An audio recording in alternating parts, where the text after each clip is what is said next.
How's it going, guys? So today we've got a cool delivery. We're in Adelaide. We've got some mail delivered here while we're on the road, and to be honest, I find this stuff quite exciting. So let me show you.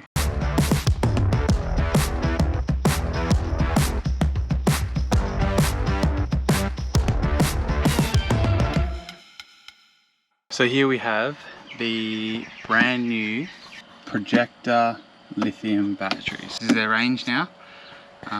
This one's 100 amp hour. This one's has a high discharge of 150 amps, and it's their LB100 BT, which means it's got Bluetooth and it's an app which I'll show you. So yeah, you just hook it up, connect it to the app. That way there's no like third-party apps you have to connect and stuff. So I know there's others on the market with Bluetooth already, but we love our Projecta stuff, so we're so stoked that they've finally brought out a battery which has Bluetooth. So we're going to be installing that today. So we'll take the old battery out and put in this bad boy, nice and shiny, nice and clean, nice and new. So looking forward to it. I managed to get the battery out of its old spot. Wasn't necessarily planning on ever taking this battery out unless I really needed to, but this is one of those times. So that was kind of in the way.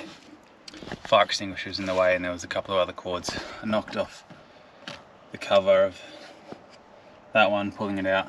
Kind of had to pull it out on an angle. So we've kind of got that out, but run into another little issue. The Projecta battery is slightly bigger than the Energive one, which I did know from looking at the specs, but I was hoping like the dish that the Energive one was sitting in, because it's actually bolted to the floor of the canopy, that the Projecta one could fit in there, but it doesn't look like it's going to. I'm gonna put our thinking hats on. So this is the old tray and new battery, so we're about 1/2 centimetre off, which is a bugger.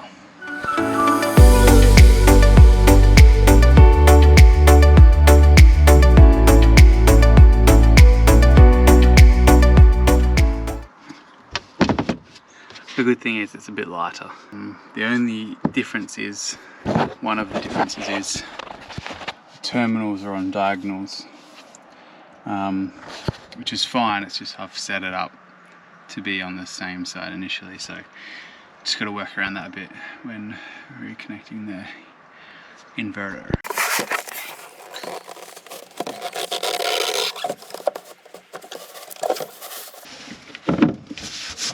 Like a glove. That was actually so much easier than I thought. Being lighter helped a shitload. Now I put those like little U-bracket things in. U-brackets, these things. 2 of them on each side of the battery. And I'm just going to use this. It's just a strap. There's one of them from the old battery to hold this one down. Should be enough. No, too short. Lucky I got a backup, longer one. These are so handy. Got it. Probably should have looped it before I put the battery in, but anyway. So it's not super pretty. It'll do.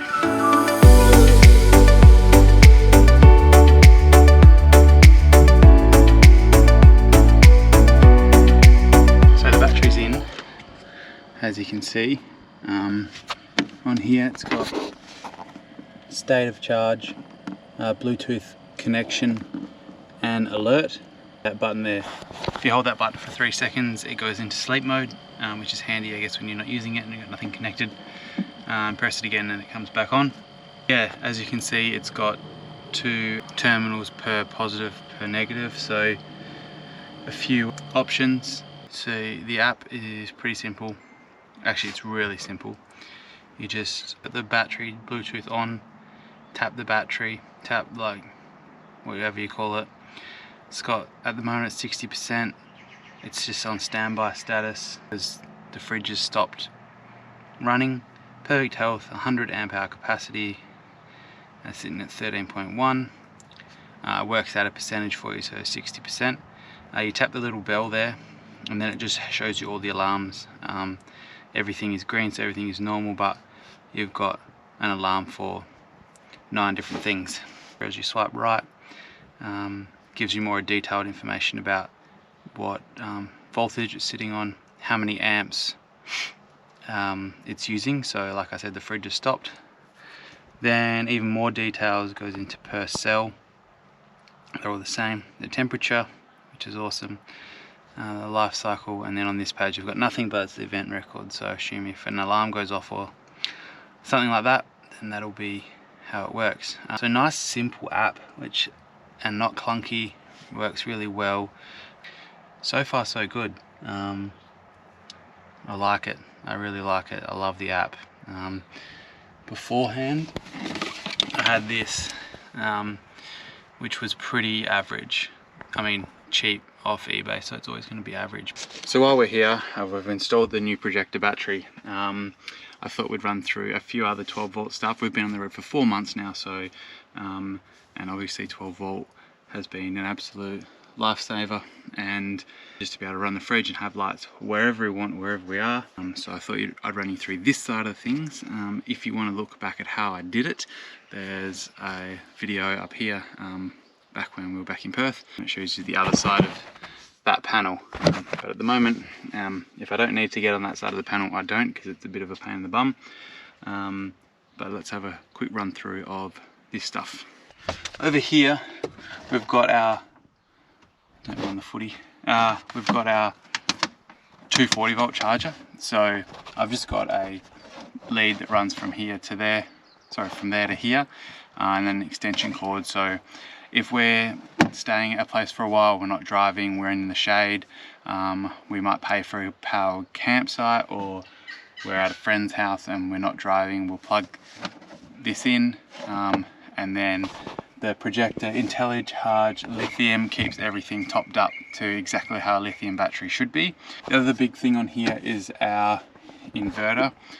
This inverter is, we never max it out to that high. I decided to go bigger instead of smaller, just because one day we might put bigger batteries in here. But as I'm sure many of you know, you need a certain size lithium battery to run certain size accessories on your inverter. So we don't ever run anything that's 1800 watts on that inverter, because we don't want to damage our batteries. But saying that, I do have to do some research into, I guess, the maximum wattage you can get from the new Projecta battery. That big boy's up there, we just use it for charging cameras and laptops, drone stuff. That's pretty much it. So we've just got our 3 circuit breakers. One circuit breaker we did find was causing a fair bit of voltage drop back in when we were at the top of Northern Territory. So I've replaced that.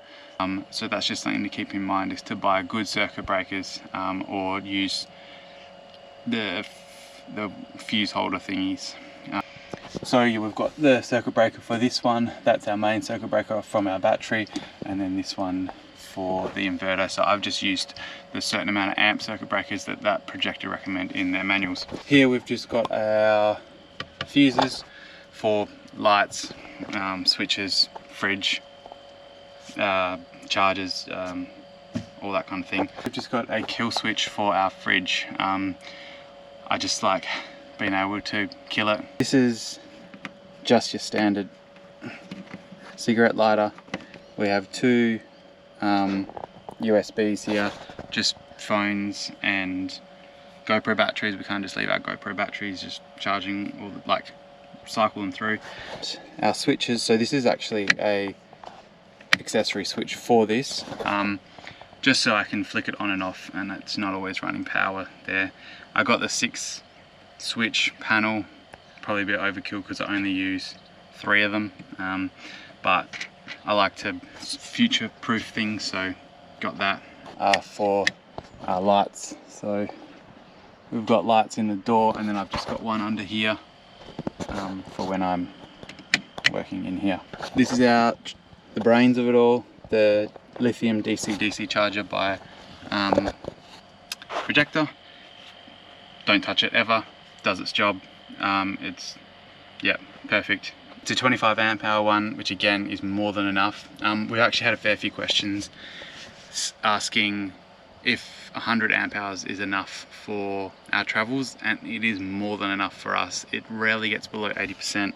I think maybe if you were running a freezer and using this bad boy with like a coffee machine and an induction stove, obviously you're going to have more, but we don't do that. We just use the gas stove and that. So fire extinguisher, probably put it too far in now, but that is there just in case. I have another one in the cab just behind my seat, which I can grab quite easily. Fingers crossed, touch wood, that we haven't had to use them. This is just what I plug. Pretty much just plugs these straight into the battery itself. And then on the negative, as you saw previously, we've just got a couple more. I think they're like temperature gauges and stuff on the negative of the battery. And down here, I've just got a spare Anderson. So in that Anderson, we can just plug in whatever. Here, and we've got this. So I just got this off eBay. My stickers have come off and that bolt has rattled loose with the corrugations. But here we've got, yeah, red is solar. These stay in all the time. And then this one is our alternator in, and this is power out to the tent. So I just run it up under here. One of these is solar, one of these is power to the tent. And then I have a charger in the tent, kind of spliced off to another plug, which I can plug the fan into. And then the charger's also got one dual USB, so both Megan and I can charge our phones at night. Let's jump around the other side and have a quick look at the other stuff. Side, like I said, got our lights and our fridge. They're pretty much the only two big things we use on this side. The other thing is the awning lights. It's just a hardcore light strips. They're wired up into the awning, and then whenever we open it, we can use them. USBs, again, we just charge stuff here. That is, it's not connected at the moment, but that's the charger for the 240 volts. So that just kind of gives, we can just change the charge rate, and gives you like a voltage, ampage, and everything, and it tells you when it's full and whatever. So what else? This is, like, I guess, the main reader of everything. So again, if you watch my other videos, you can kind of see how I installed that. All the negatives run through the shunt. So yeah, you can just see, like right now it's putting 1.5 amps in, assuming from the solar, 13.5 volts, and then it's, yeah, 100%, putting 21 watts in. It says 1 minute until it's full, and it'll do the opposite. If it's drawing and not putting any in, it'll tell you how long you have, 98 hours or whatever left of battery. So cool. Thanks for watching.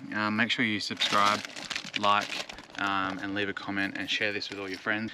Next week we're putting out a video on the East Mac. So if you missed last week's, we did the West Mac, the Ranges near Alice Springs, and next week we're doing the East Mac, and you can decide what's better. I don't know what I like better. It's hard to tell. But yeah, if you have any questions about our 12 volt setup, hit me up on Instagram or leave a comment on this video, and we'll keep you updated on how this battery goes. So yeah, make sure you follow us on Instagram and TikTok and all that, because and watch us as we go. I think that's it. How long is this video? That was 8, 4. Oh, she's a bit long. All right, see you guys. Bye.